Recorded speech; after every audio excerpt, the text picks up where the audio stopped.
Hey everyone, I am here with Tamborine Borrelli. She is running to represent Washington's 10th congressional district, and she is running against a corporate Democrat known as Denny Heck. For those of you who've tuned into the Humanist Report, you know about him because I covered him multiple times.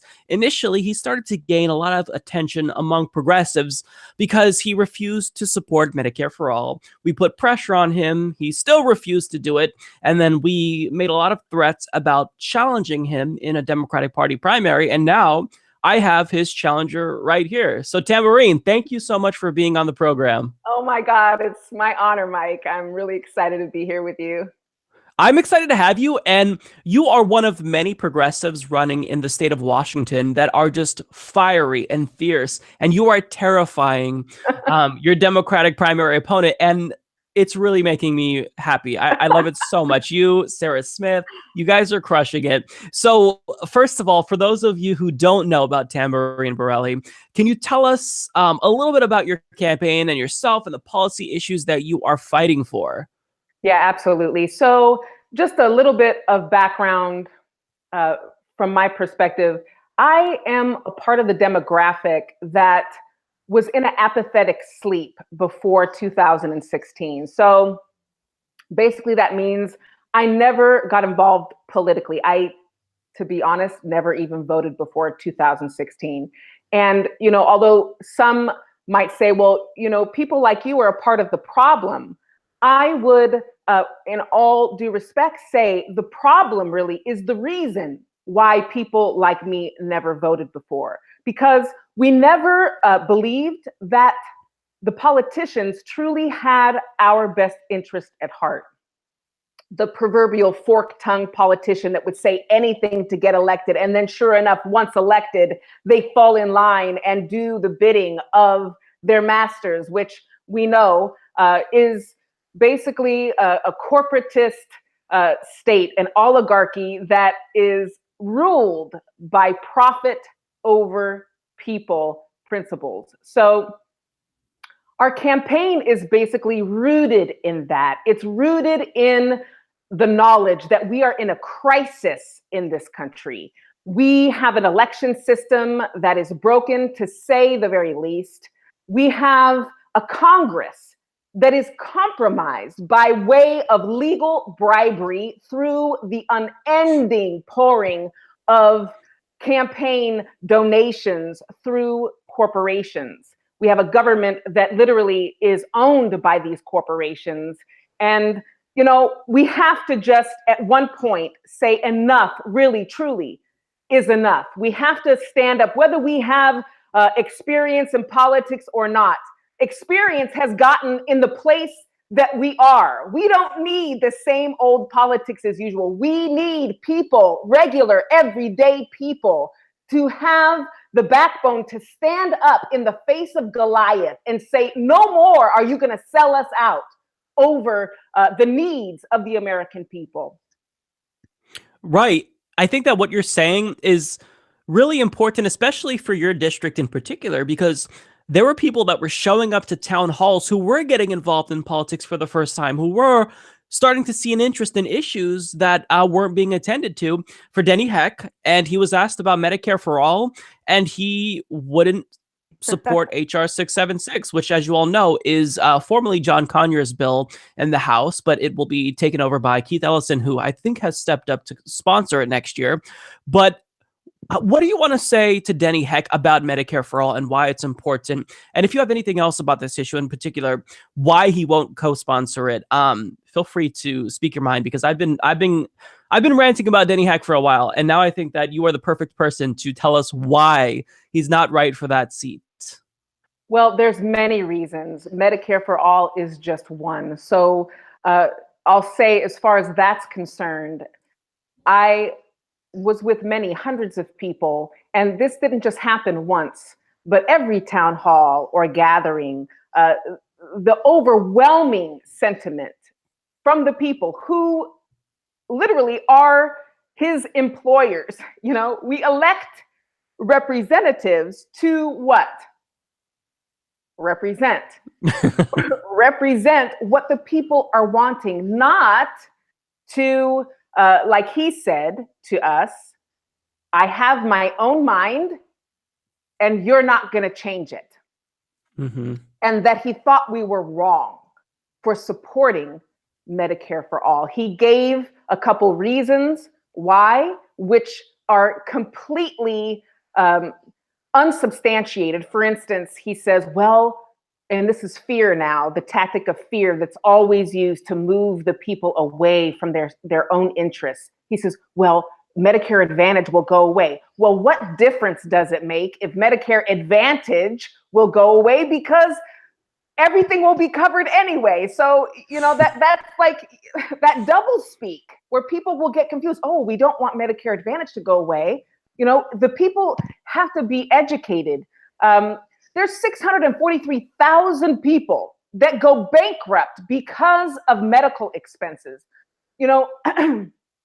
It doesn't have to be that way. When people say, well, how are we going to pay for it? That sentence that is just ridiculous at this point, especially because, Mike, do you ever hear anyone asking those questions? Well, we need $700 billion to fill an already bloated military budget. And then here's an extra 80 billion. Yeah. Never, ever hear that question, ever. Ever, right? And here's the thing. As far as military, I have friends who are soldiers and veterans. That money doesn't go for them and their families. They're still struggling. Some of them have to go to the food bank or in line, getting food and, struggling like everybody else. So make no mistake about it. That money and bloated budgets for no bid contracts are for the CEOs to line the pockets of these corporations and not for the soldiers, not for the veterans.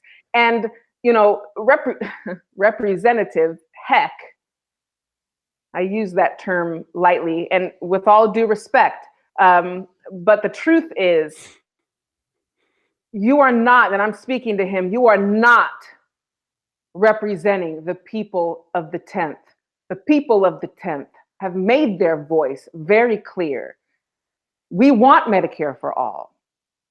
We want college for all. You have not signed on to that bill as well. You have not signed on to HB 1114 to expand Social Security when we have seniors right now having to choose, being filled with anxiety, whether they're going to eat well that month, have to ration their medication, in some cases life-saving medications, and whether they're going to be late again on the roof over their head. It should never come to that.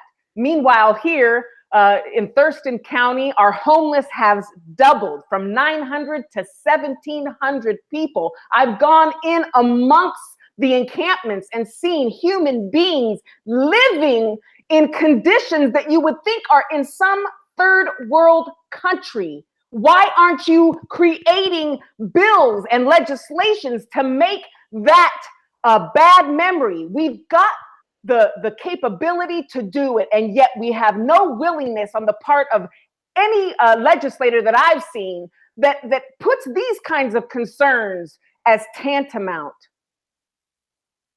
Yeah, and one thing that's always strange to me about these conservative corporate Democrats in really blue states is that they think that they can get away with being conservative and pro-corporate. But I mean, you're in a generally blue state. I'm in Oregon, you're in Washington, we're neighbors.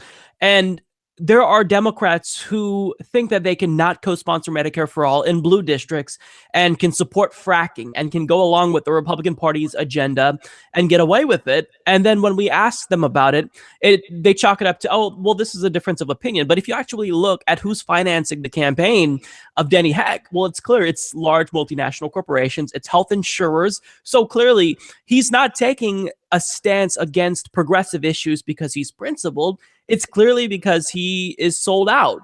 So to me, it's always an outrage when they try to come up with these weird, like you said, double speak ways to explain away their corruption. Oh, it's, we don't want to lose Medicare Advantage. I've also heard it with regard to Obamacare. Well, if you want Medicare for all, then you must be against Obamacare. What does that even, why does that matter? If Obamacare goes away, we don't need Obamacare if we have Medicare for all. So I'm glad that you pointed that out, because that's one of the many things that frustrates me so much. Now, also, I couldn't not ask you about this just because it's topical. The situation in Syria right now, I know that you're going to be a representative, if you win. So this is going to be something that will affect you in particular. You may have to vote on this. How do you feel about the situation in Syria? Should we just allow Donald Trump to unilaterally wage war? Do you think it should be up to Congress like the Constitution states? What do you want to say about Syria? Because I know that this is something that's really eating away at me. I think that it's really important that we de-escalate right now, because we're looking at World War III potentially. I mean, we're on the cusp of two nuclear powers increasing tensions, potentially getting in a conflict over Syria. If you were a representative, what would you do in this situation? So first, this is multifaceted here. There's a few things I'd like to say Yes. about this. Let me just, before I forget, just have a little caveat here and say that our current representative, Congressman Heck, has voted consistently pro-war, consistently to arm the Syrian rebels, to make, I think it was an authorization act. The exact name is escaping me, but the bottom line is that he's voted by way to give authorization to the president to go to war without Congress approval. So that could never be. That is Congress's responsibility. So that's one thing. Now, as far as the principle of why we're there, this is where we get into propaganda. And I feel so strongly about this. In 2012, there was a bill that was passed, I believe it was 5736, and basically it made propaganda legal to be used upon the American public, where prior to that, it could only be used in the time of war on foreign soil for the purposes of the narrative against whoever we were in conflict with. But in 2012, it became legal. Now, there's many things that have happened since then that corroborates what the intention. Why would you pass a bill to make propaganda legal to be used on the American people and then not utilize that? Now, I say that to say that if the narrative is that we're there for humanitarian purposes because Assad is allegedly attacking his own people, this is where we have to use the utmost of critical thinking. When you ask the question why, it always peels down the layers of whatever it is that is in query. So why? What would Assad have to gain by gassing his own people, hurting his own people, attacking his own people? What would he have to gain? Superpowers coming to overthrow him? That doesn't seem like something he would be interested in.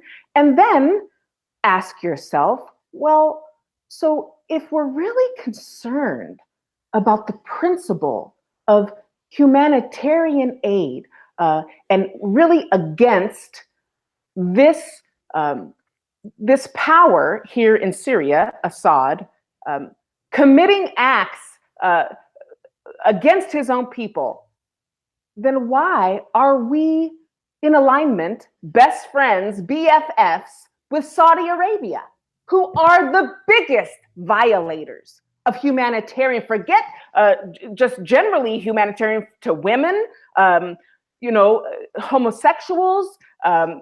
There are stories. They stone atheists, literally. Yes, they stone atheists. And I just was reading a report here just earlier this morning that even kids, 16-year-olds, crucified for demonstrating in a pro-democracy demonstration. I mean, then please weigh that out. Now, if that was our intention, wouldn't we think twice of aligning with such reprehensible principles as to what the Saudi Arabian government do. The prince was just here and he got red carpet all the way in every state that he visited. This is hypocrisy. And it is a clue to us, those who are wise enough to stop for a second and think, what are we really doing there? You know, is Syria one of the last countries that are on a a gold-backed currency? Is it because there is an extraordinary amount of oil in Syria? Are we talking about, always follow the money and you'll get the truth of what's really going on. And that's really important because what I'm getting from your answer is that you will be one of the few anti-war Democrats, which sounds weird saying, right? Anti-war Democrat. I mean, the Democratic Party, they used to just be an anti-war party. They were the anti-war party. We could always rely on them to push for de-escalation, to push for non-intervention. And all of a sudden, we see Jeanne Shaheen during the hearing for Mike Pompeo asking about how tough he'll be on Russia, basing her vote on that. We see Democrats like Howard Dean advocating for Donald Trump to not be a, quote, wimp when it comes to Putin and Syria. So the fact that we now have to distinguish between anti-war and pro-war Democrats is mind-boggling to me. And this really gets to a broader issue of the Democratic Party's incompetence. So I know that you're running as a Democrat, but at the same time, do you have any criticisms, generally speaking, for the party? I know that you believe that it's money, you have to follow the money, and that they're corrupt. But generally speaking, can you talk about how they've moved away from the people? Because I think this is really important. Yeah, so firstly, I'll clarify. I am not running as a Democrat. Oh, okay. I am running as an independent. Oh, that's actually really exciting then. I didn't know about that. Yeah, and and I'll just tell you just quickly that in 2016, when I threw myself into this political process, I actually did run for state senate. And part of the reason why I decided not to run as a Democrat is because I experienced, like many are experiencing now who are running as progressive Democrats, that I was having to fight just within the party before I ever even put energy to fight the opponent. The establishment Democrats, 5 minutes before the filing deadline, pulled out of retirement a 20-year veteran of the state house and Senate to run against me because they didn't want a Bernie-crat, a progressive, in that seat, but would rather the Tea Party Republican to stay in office. And that's what inevitably happened. And this is in Washington, a blue state. Exactly. Oh. So I was like, first time, shame on you. Second time, shame on me. I could do bad by myself, as the saying goes. But, I think it's important that people understand independents are on the rise, especially after 2016. There's quite a bit of the demographic, even in the 10th, that don't want anything to do with either party. Yeah. So for instance, 50% of the registered voters didn't even vote. And I'd have to say, to be fair, quite a few of them were probably like me, just apathetic. Like, you know what? You guys never vote for what we want anyway. So why am I even going to get involved? So, to speak to your question, yes, as far as the Democratic Party getting away from the principles that are rooted within the beginning of the party. They were the party of the people. But now we see them uniting, Democrats and Republicans uniting. There is no resistance when it comes to passing legislation that benefits payday lenders, that benefits the war machine, that benefits the insurance companies and the pharmaceutical industry. There is unification there, if there ever was unification. So, that needs to be shouted from the mountaintops, that the everyday people need to come together, and regardless of what letter is behind the name, because that is part of the plan. As long as we are divided, within the left, they love to see it splintered because we are ineffectual when we are arguing about the things we disagree upon, even with those who are across so-called the aisle, for instance, there are Republicans, regular everyday people, Republicans that want Medicare for all. Right. They want their kids to go to college without being burdened by debt, and they surely want their senior parents to be able to live a dignified life. So really, what do we disagree upon? It is those at the top that are towing the line, the corporatist line, that really make this separation. So the people really need to put policy above party in this 2018 election. Vote for the one who aligns with what you are wanting to affect your daily life. Forget about what party they're with. And I think that that is incredibly important. I just did a segment on Tim Canova because he was initially challenging Debbie Wasserman Schultz as a Democrat, then decided to go independent once he realized that, you can't run in a party that has the tools at their disposal to crush you. So he decided to just, go independent and then do it on his own. So I wanted to get your take on the obvious criticism with anyone who is against independence because, well, you're going to split the votes. And voter shaming in general seems to be a really common theme among Democratic Party loyalists. What do you have to say to those people? I think, in all honesty, it's bullshit. I'm just going to be really real with you. That is part of a strategy. Yep. That has been designed to keep us towing the line and creating a political atmosphere that makes it impossible for any insurgent to come up. It makes it impossible for any candidate that is progressive and of and by the people to get anywhere within a race because people are believing the propaganda, and that's what it is. It is propaganda, and it's based in manipulation and control. If everybody just rallied behind and voted, went to the ballot box and voted for the principle, for the policy, we would be surprised who we end up with. So I really feel strongly about that. Go with what is in your gut, what's in your mind, and what's in your heart. If those three things align, whoever they are, put every bit of your energy, your time, and your money to make sure that person gets elected. Otherwise, you're going to get everything that you've ever always gotten, and that's nothing. We've gotten nothing from the establishment politics as usual paradigm. And you're making such a good point about this being a strategy, because let me ask you this, Tamborine. Do you ever hear people who are the loudest about you having to vote Democrat every single time? Do you ever hear them pushing for ranked choice voting? Because never. I don't. Never. Isn't that interesting? Yeah, it's totally not in their best interest to do that, right? Mm-hmm. I mean, critical thinking. That's critical thinking, Mike. Yeah.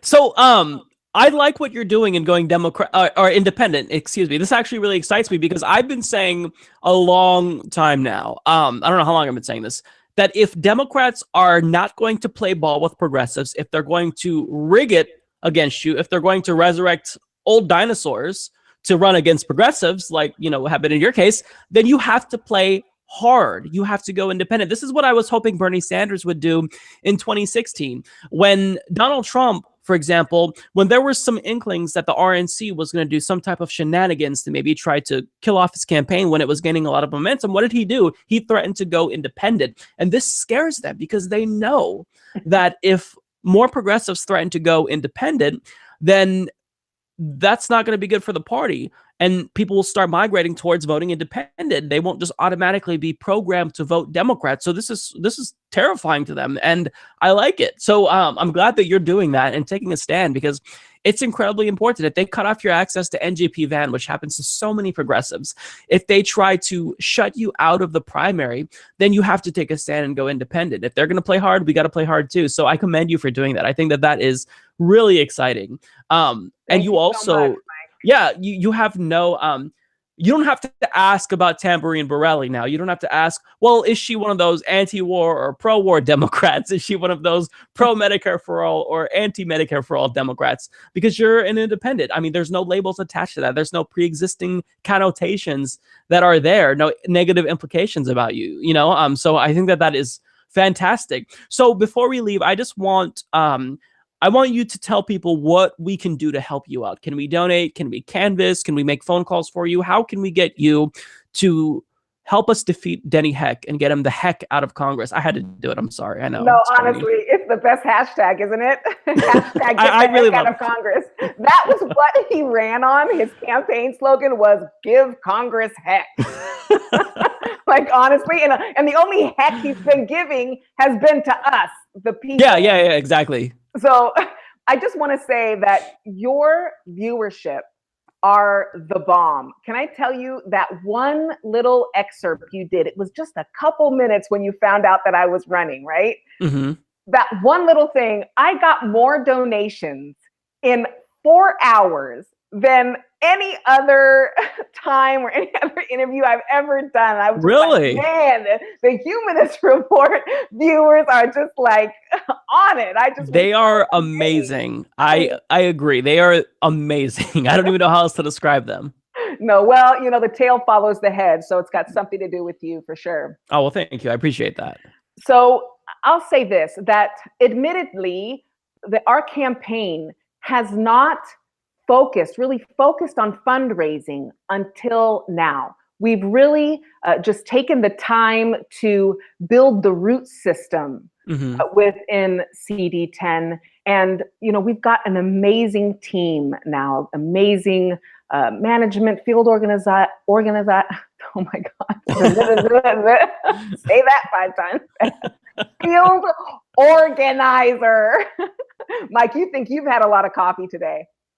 This is why I don't do live shows very often. I do pre-recorded, so I could just, you know, take 2. take 5. Yeah. So the thing is that now we're doing the FEC reports, and those that are watching our campaign that could lend another boost of support are seeing just how much we're raising. Now, I really don't like anything having to do with assessing the viability of a campaign based on how much money that they've raised, because it's too reminiscent of the paradigm that the establishment uses. It's the dialing for dollars. You know, when people make it to Congress, they spend most of their time in a cubicle calling for donations. I think that's why we haven't really focused on it. But the truth is, we need some money to be able to get the materials that we need to get the word out to the people. So now we're really focusing on just, you know, getting enough of what we need. So if you can, please go to our site. I know you guys are the best at that. You probably donate to everyone, and you might be running low, but whatever that you've got, we could really use it. And we could use as much social media, cyber canvassing help as possible, retweeting the campaign, sharing our website to anyone that cares about changing a system, because it's not about just getting one representative in. What we're endeavoring to do is make history and doing a paradigm shift in the way that politics is done. If we could get elected just by the brute force of the people and their resilience and their not resistance, but insistence that we change the system, we could change everything. So I ask you, please go on the site, Tamborine, Tamborine 2018.com.